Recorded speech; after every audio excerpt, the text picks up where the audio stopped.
Petit retour en arrière de ces dernières semaines. Même si je suis beaucoup partie à l'aventure avec le retour des beaux jours, j'ai aussi entrepris pas mal de bricolage et de choses à la maison. Durant mon absence, le marronnier a bourgeonné. Le jardin s'est parsemé de pâquerettes et les températures se sont vraiment adoucies.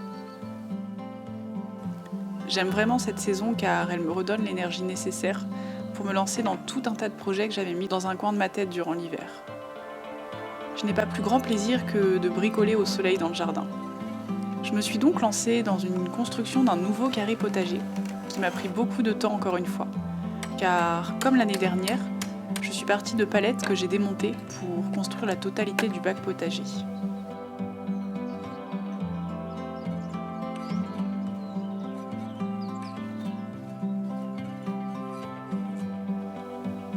J'ai aussi fait tous mes semis et planté plein de choses, et comme je sais que vous allez me demander, cette année j'ai planté des petits pois, des radis, des tomates, des poivrons, des salades, des potirons bleus de Hongrie, des brocolis, des pommes de terre et un joli framboisier.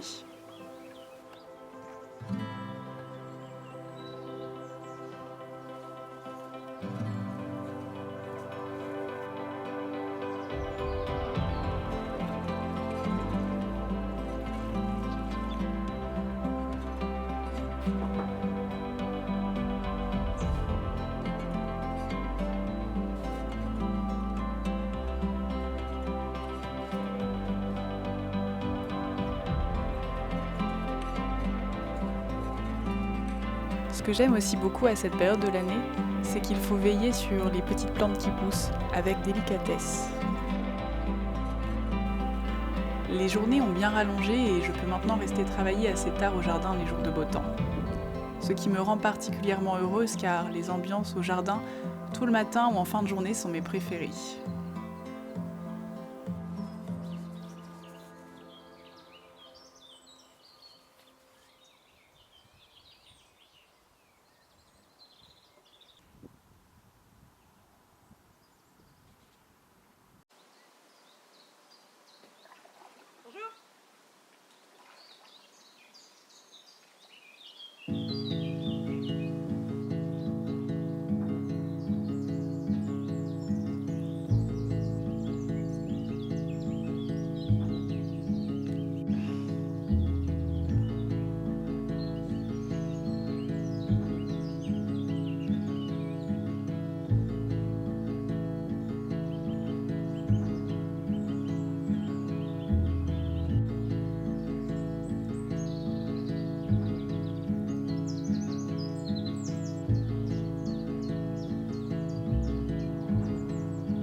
Bon, je suis contente d'avoir fini de peindre ces carrés parce que ça fait un moment qu'ils étaient dans mes étagères et que je voulais le faire. Mais là, c'est la saison où en fait, j'ai de l'énergie de faire tout un tas de projets, enfin tous ces petits projets que j'ai pu conceptualiser dans ma tête cet hiver prennent enfin vie parce que le printemps, ça me remotive toujours à faire tout un tas de travaux. Là, comme vous avez pu le voir, j'ai commencé un carré potager, je peins ces palettes, j'ai commencé un chantier pour faire un ponton. J'ai aussi entrepris des travaux de déco dans ma chambre. J'aurais pu faire tout les uns à la suite des autres, mais j'ai décidé de tout faire en même temps, bien évidemment, parce que sinon ce serait pas drôle. Et donc du coup, ce qui fait que c'est un peu le chaos en termes d'organisation. C'est pas terrible, mais bon, je m'en sors quand même. Mais du coup, ouais, comme vous le savez, de toute façon, j'aime faire plein de trucs, toucher à tout, et c'est aussi le cas sur mes projets créatifs, même pour la déco de la maison et tout. Je suis pareil, j'aime tout faire en même temps.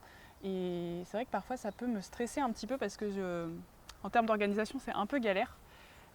Alors que si je faisais chaque chose les unes à la suite des autres, ce serait peut-être plus relaxant. Mais bon, en soi, ça va, je suis contente quand même de faire toutes ces choses-là. Et puis de toute façon, c'est comme ça que je fonctionne. Donc voilà, j'ai fait la paix avec ça et c'est la vie que j'ai décidé de mener, de tout faire en même temps et de me stresser un peu plus. En plus, ces derniers temps, j'ai pas mal fait des allers-retours entre ici et Paris. Donc du coup, j'avais commencé tous mes chantiers en même temps. Je suis repartie à Paris quelques jours, donc j'ai tout abandonné. Donc j'ai eu un petit peu aussi, ça m'a fait un peu cette sensation de laisser de côté ces choses-là et enfin voilà, j'étais en mode mince, j'abandonne un peu tout et je reviens qu'après pour terminer. Donc j'avais un peu cette sensation ça me fait ça à chaque fois de toute façon quand je vais d'un endroit à l'autre de déracinement et c'est pas toujours évident à gérer, mais je vais essayer de rester ici un peu ces prochains jours pour finaliser tous mes projets, pour être prête à repartir l'esprit plus serein. Parce que mine de rien, avoir toutes ces choses dans ma tête, ça crée de la charge mentale et ça me rajoute un peu de pression. Alors autant éviter ça, surtout quand c'est des projets chouettes comme améliorer mon nid douillet.